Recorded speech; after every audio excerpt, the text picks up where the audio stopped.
कौन सुनेगा हमारी? हम सुनेंगे। बर्बाद हो चुके हैं। हम सुनेंगे, हमें ये हम। मारना चाहते हैं, जमींदार को, किसान को, हर वक्त किसान पर ही।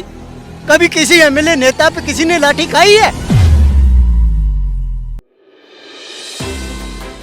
नमस्कार, आप देख रहे हैं एबीसी इंडिया। मैं अमित भोबिया। किसान जिस वक्त खेत में होना चाहिए वो सड़कों पर है। कल वो सड़क पर थे, आज वो नहर के किनारे एक साइड में बैठे हैं। क्यों?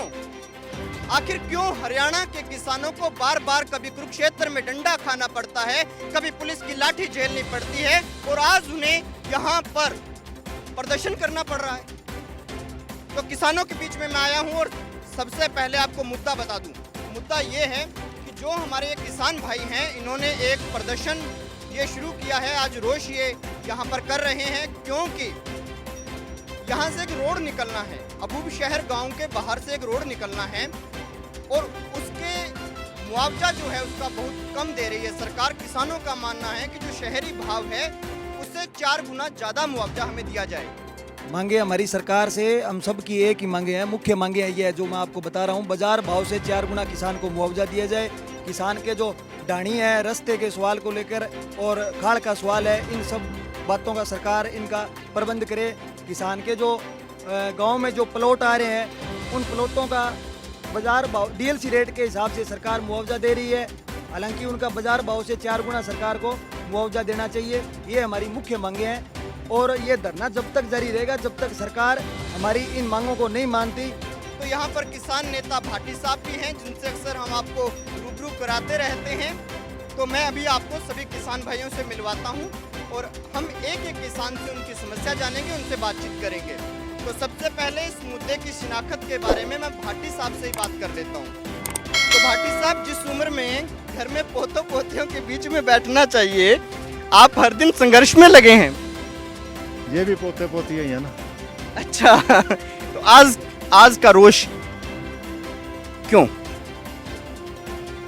जमीन किसान की माँ होती है और जमीन ही खुस गई तो किसान के पास तो कुछ बचेगा नहीं।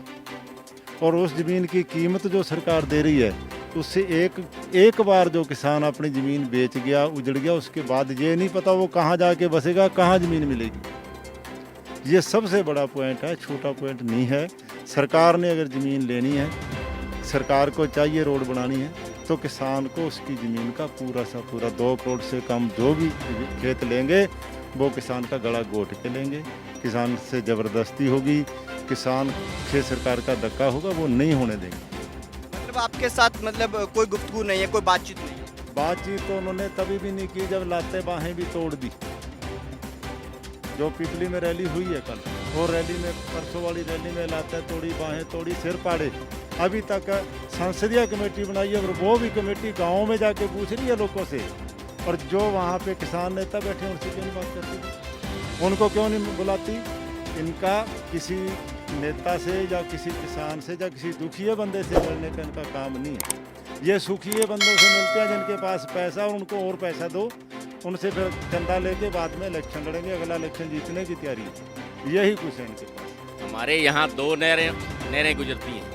एक इंदिरा गांधी कैनाल है, दूसरी भाखड़ा नहर कैनाल है। उसके बीच में जितनी भी ज़मीन है वो यदि ये रोड निकलती है तो वो 2 भागों में बढ़ जाएगी। एक तरफ अबूशहर गांव है तो वो जो रोड निकल रही है उसके जो ज़मीन है 2 टुकड़ों में हो जाएगी। इसका पश्चिम से पानी आता है और जो पूर्व वाली ज़मीन है वो बंजर हो जाएगी। उसका कोई रास्ता नहीं है।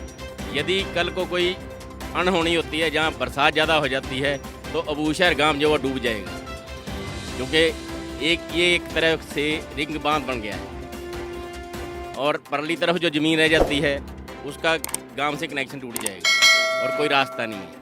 कोई रास्ता नहीं है कोई रास्ता नहीं है। जो जहाँ मोगा लगा हुआ है पानी का, उसका पानी इधर दूसरी तरफ नहीं आएगा और 150-200 एकड़ ज़मीन है वो बंजर हो जाएगी। मतलब साफ है कि कागजी कार्रवाई हो जाती है, आप कागजों के अंदर एक नक्शा तैयार कर लेते हैं, लेकिन किसान की बात को समझते ही नहीं कि वो क्या कहता है। हाँ जी सर, आप बताइए। हाँ जी सर। कि सरकार से आप क्या बात करते सर उचित मुआवजा दिया जाए हमें पहले तो, और रास्ते और पानी की लगभग हर किसान की समस्या है, इसका भी सॉल्यूशन किया जाए।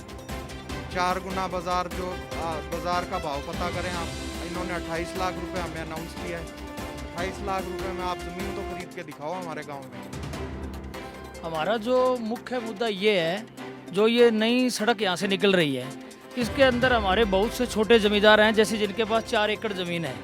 अगर उनके बीच से निकल रही है तो मुआवजा सिर्फ इतना ही मिल रहा है कि वो उतनी ज़मीन खरीद सकता है। अगर 4 एकड़ वाले का बीच से ज़मीन सड़क निकल गई तो उसका 3 हिस्सों में खेत डिवाइड हो गया। एक तरफ 1 एकड़ रह जाएगा, एक तरफ 1 एकड़ रह जाएगा। जितना मुआवजा मिलेगा उतनी उसको ज़मीन मिलेगी। एक 4 एकड़ वाले का 3 खेत बन जाएंगे, जिससे वो कहीं ज़मीन खरीदेगा। खेती पहले भी मुश्किल है, और जब उसके अंदर से सड़क निकलेगी 8 फुट दीवार ऊंची होगी, उसके पता नहीं कहाँ कट मिलेंगे, तो उस जमींदार को पता नहीं कहाँ से आके आना पड़ेगा अपने दूसरे खेत में जाने के लिए। तो मुख्य समस्या ये है। और जो अब हमारे गांव के अंदर जो ज़मीन के जो पिछले दिनों में सौदे हुए हैं तकरीबन 25 लाख के करीब हुए हैं, तो फिलहाल 27 लाख मिल रहे हैं। तो जमींदार के लिए हम कह सकते हैं न्यायिक ही घाटे वाला सौदा है, और जमींदार पहले भी मार झेल रहा है और उसके ऊपर ये दोहरी मार होगी।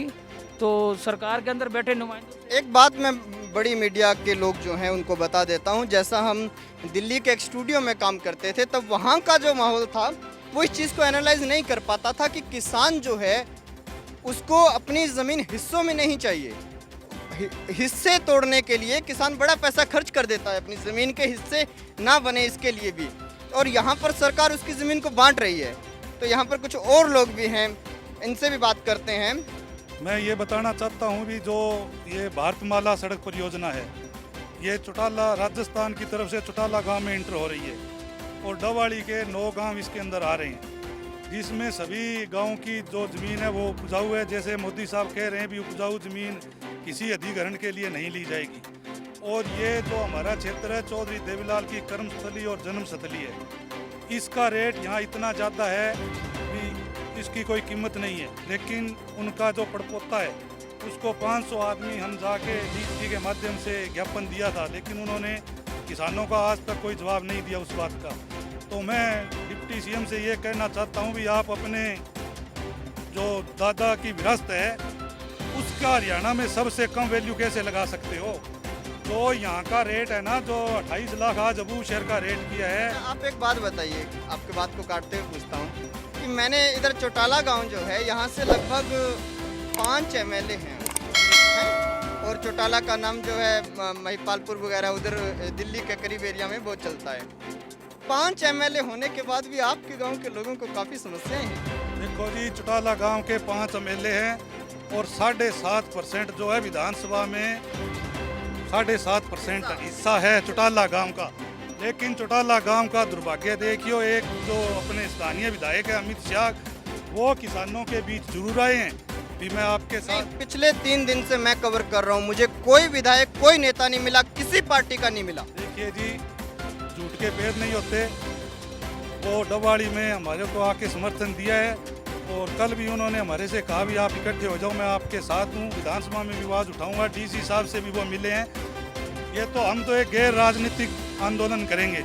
अगर कोई आता है तो उसका वेलकम है, चाहे अभय सिंह जी आए चाहे कोई भी आए, अगर दुष्यंत चौटाला भी आए तो उसके मतलब साफ है कि साहब ने आमंत्रित कर दिया है सब राजनेताओं को कि आइए इस दरी पर हमारे करीब बैठिए और हमारी बात को सुनिए।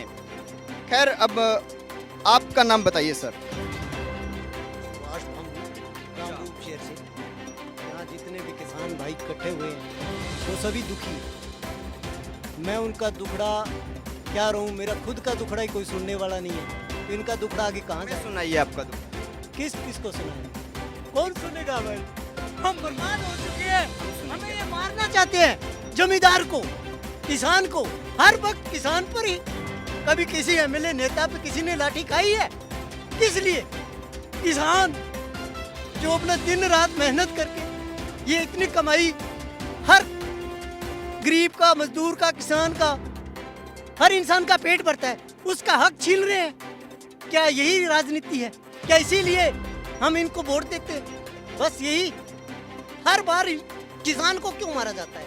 किसान को ना कर्जा देते हैं, उस पे पता नहीं कितनी कितनी प्लांटी लगाते हैं, और जमीन छीन रहे हैं, उसके भी कितने हिस्से हो जाएंगे पता है आपको?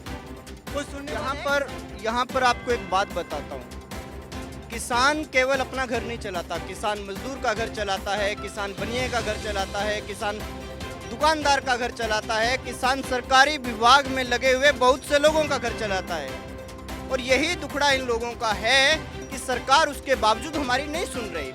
और सबसे बड़ी बात कि यहाँ पर चौटाला गांव, अबूशहर गांव, ये जो क्षेत्र है ये हरियाणा के उस छोर पर है जहाँ से हरियाणा, पंजाब, राजस्थान की सीमाएं मिलती हैं। और यहाँ से इन्होंने हमेशा चौटाला परिवार को बहुत ज़्यादा समर्थन दिया, लेकिन आज चौटाला परिवार खुद राजनीति में एक अच्छा नाम रखता है, उसके बाद भी वो इन किसानों की नहीं सुन रहा।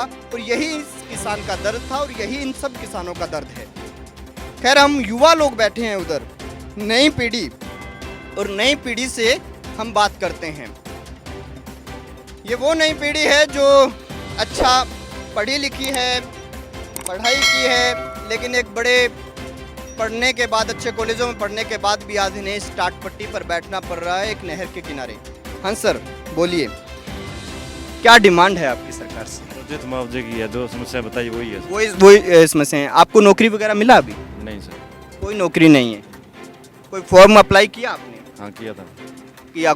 क्या रिस्पॉन्स आता है सरकार, मतलब सरकारी नौकरी निकलने में? रिस्पांस है ही नहीं सर, कुछ नौकरी का कुछ। और जो खेती बाड़ी है उसी का उचित मुआवजे के लिए बोल रहे हैं हम तो, जो हमारी ज़मीनें एक्वायर होंगी उसके लिए। खैर, यहाँ पर किसान अपना अपना दर्द बता रहे थे और कई किसान भाई यहाँ पर आए हैं। अभी मैंने बताया आपको, जैसे शुरुआत में हमने दिखाया भी होगा कि कुछ पुलिस के अधिकारी यहाँ पर आए थे, वो माहौल देख के चले गए।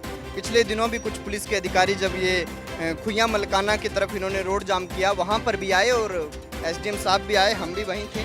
तो एसडीएम साहब ने साफ शब्दों में डीएसपी को ऑर्डर दिया कि आधे घंटे में मुझे सड़क खाली चाहिए, मैं यहाँ पे नहीं बैठने दूंगा। खैर, इस किसानों को आप यहाँ नहीं बैठने देंगे, कहीं तो ये बैठेंगे। और उस खेत को आप जबरन कब्जा नहीं कर सकते जिस खेत से आप सड़क निकालना चाहते हैं। तो मेरी हर राजनेता से गुजारिश है, वो किसी भी पार्टी से हो, कि इन्हीं की बदौलत आप जीत कर जाते हैं तो इन किसानों का दर्द आप सुनिए, इनका दर्द आप समझिए। ये किसान लोग, मैं आपको इनका थोड़ा दृश्य दिखा देता हूँ। इन्होंने किस तरह से यहाँ पर पानी की व्यवस्था किया है, दरी बिछाई है, अपना टेंट लाए हैं। ये कोई टेंट की दुकान नहीं करते हैं, ये सब किराए पर लाए हैं, सब मिलजुल कर लाए हैं। और सबसे बड़ी बात मुझे जो यहाँ पर देखने को मिली, किसानों पर आरोप लगा कि वो अराजक हैं, वो कोरोना को फैला रहे हैं, लेकिन ये मास्क का एक पॉलीथीन आप देख सकते हैं, हर किसान ने अपने चेहरे पे मास्क लगाया और फिर भी उनको अराजक कहा जा रहा है। तो ये बहुत ही दुखदाई बात है। और आगे आपको दिखा देता हूँ कि बड़ी ही अच्छी व्यवस्था इन्होंने यहाँ पे की और हमें उम्मीद है कि इनका जो संघर्ष है वो इसी तरह जारी रहेगा, लेकिन कोई इनकी बात सुनेगा भी। खैर, आपको कई किसान लोगों से मिलाया मैंने, और किसानों की आवाज़ हम हमेशा बनते रहेंगे, इसीलिए आप हमारे चैनल से जुड़ जाइए। एबीसी इंडिया आपका बहुत बहुत धन्यवाद करेगा, और एबीसी इंडिया आपका चैनल है, इसीलिए इस चैनल को सब्सक्राइब कर लें। देखते रहिए एबीसी इंडिया, आपकी आवाज़, आपका विश्वास।